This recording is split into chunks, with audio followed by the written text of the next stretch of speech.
والله لسه بدري يا شهر الصيام. طبعا الايام بتجري. الايام الحلوه كلها اللي بتجري. قبل اي حاجه نصلي ونسلم ونبارك على رسول الله. اللهم صل وسلم وبارك على سيدنا محمد. معانا النهارده 7 رمضان. معانا بانيه ورز.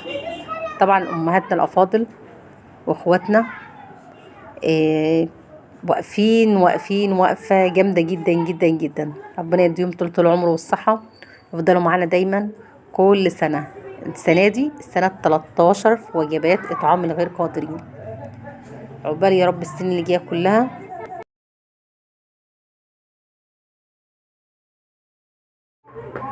بنكرر ونعيد، شاركونا الفرحه، فرحه اطعام غير القادرين. ربنا يا رب يجعله في ميزان حسنات كل القائمين على العمل، كل المتبرعين، كل المساهمين في العمل دوت. ربنا يجعله في ميزان حسناتهم جميعا. شاركونا فرحة إطعام غير القادرين. كل سنة وحضراتكم طيبين. السلام عليكم.